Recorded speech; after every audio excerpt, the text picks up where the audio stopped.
ಆಟ ಆಡ್ತಾ ನೀರಿನ ಹೊಂಡದಲ್ಲಿ ಬಿದ್ದು 4 ವರ್ಷದ ಮಗು ಸಾವನ್ನಪ್ಪಿದೆ. ಚಿಕ್ಕಬಳ್ಳಾಪುರದ ಗುಡಿಬಂಡೆ ತಾಲೂಕಿನ ಲಗುಮೇನಹಳ್ಳಿ ಗ್ರಾಮದಲ್ಲಿ ಈ ಘಟನೆ ಆಗಿದೆ. 4 ವರ್ಷದ ಹರ್ಷಿತ್ ರೆಡ್ಡಿ ಮೃತ ದುರ್ದೈವಿ. ನರಸಿಂಹಮೂರ್ತಿ ಹಾಗೂ ಭಾಗ್ಯಮ್ಮ ದಂಪತಿಯ ಒಬ್ಬನೇ ಒಬ್ಬ ಮಗ ಹರ್ಷಿತ್ ರೆಡ್ಡಿ. ಇಂದು ಲಗುಮೇನಹಳ್ಳಿಯ ಜಮೀನಿನಲ್ಲಿ ಜೋಳ ಬಿತ್ತನೆ ಮಾಡಲು ಮಗುವಿನೊಂದಿಗೆ ದಂಪತಿ ತೆರಳಿದ್ರು.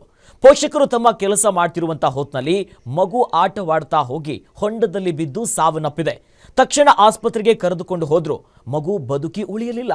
ದಂಪತಿಗೆ ಮದುವೆಯಾಗಿ 14 ವರ್ಷಗಳ ನಂತರ ಮಗು ಜನಿಸಿದ್ದು ಪೋಷಕರ ಆಕ್ರಂದನ ಮುಗಿಲು ಮುಟ್ಟಿದೆ. ಗುಡಿಬಂಡೆ ಪೊಲೀಸ್ ಠಾಣಾ ವ್ಯಾಪ್ತಿಯಲ್ಲಿ ಘಟನೆ ನಡೆದಿದೆ.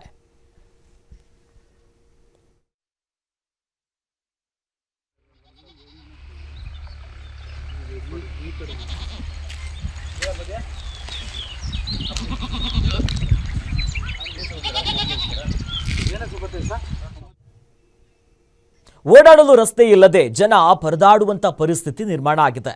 ಶಿವಮೊಗ್ಗ ಜಿಲ್ಲೆಯ ಹೊಸನಗರ ತಾಲೂಕಿನ ಕಾಡಿಗೇರಿ ಗ್ರಾಮದಲ್ಲಿ ರಸ್ತೆ ಇಲ್ಲದೆ ವೃದ್ಧೆಯನ್ನ ಡೋಲಿಯಲ್ಲಿ ಆಸ್ಪತ್ರೆಗೆ ಕರೆದುಕೊಂಡು ಹೋಗಿರುವಂತ ಘಟನೆಯಾಗಿದೆ. ಕನಿಷ್ಠ ಮೂಲಭೂತ ಸೌಕರ್ಯಗಳಿಲ್ಲದೆ ಗ್ರಾಮದ ಜನ ನಿತ್ಯ ಪರದಾಡ್ತಿದ್ದಾರೆ.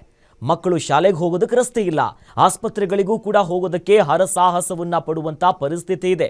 ಇದರಿಂದ ಸ್ಥಳೀಯರು ಜನಪ್ರತಿನಿಧಿಗಳ ವಿರುದ್ಧ ಹಿಡಿಶಾಪವನ್ನ ಹಾಕ್ತಿದ್ದಾರೆ. ಗುಡ್ಡಗಾಡು ಪ್ರದೇಶದಲ್ಲಿರುವ ಹೊಸನಗರದ ಗ್ರಾಮದ ಜನರ ಗೋಳು ಕೇಳೋರೇ ಯಾರೂ ಇಲ್ಲದಂತಾಗಿದೆ.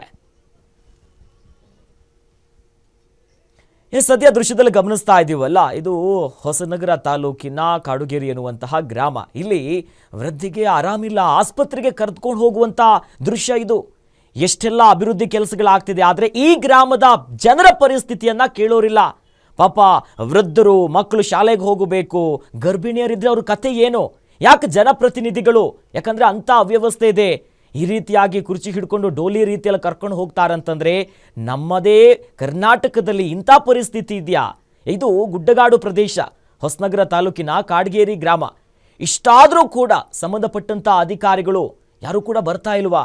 ಅಟ್ಲೀಸ್ಟ್ ಚುನಾವಣೆ ಸಂದರ್ಭದಲ್ಲಾದರೂ ಕೂಡ ಒಂದಿಷ್ಟು ಜನಪ್ರತಿನಿಧಿಗಳು ಆಗಾಗ ಬರ್ತಾರಲ್ಲ, ಬಹುಶಃ ಈ ಒಂದು ಗ್ರಾಮಕ್ಕೆ ಇನ್ನೂ ಕೂಡ ಬಂದಿಲ್ಲ ಅನ್ಸುತ್ತೆ. ಇನ್ನಾದರೂ ಎಚ್ಚೆತ್ತುಕೊಂಡು ಸಂಬಂಧಪಟ್ಟಂತ ಅಧಿಕಾರಿಗಳು, ಸ್ಥಳೀಯ ಗ್ರಾಮ ಪಂಚಾಯತ್ ಸಿಬ್ಬಂದಿಗಳು ತಕ್ಷಣವೇ ಆ ರಸ್ತೆಯನ್ನ ಮಾಡುವಂತ ಕೆಲಸ. ಯಾಕಂದ್ರೆ ಅಲ್ಲಿ ನೋಡ್ತಾ ಇದ್ರೆ ಗೊತ್ತಾಗುತ್ತೆ, ಮನ ಕಲಕ್ತಾ ಇದೆ.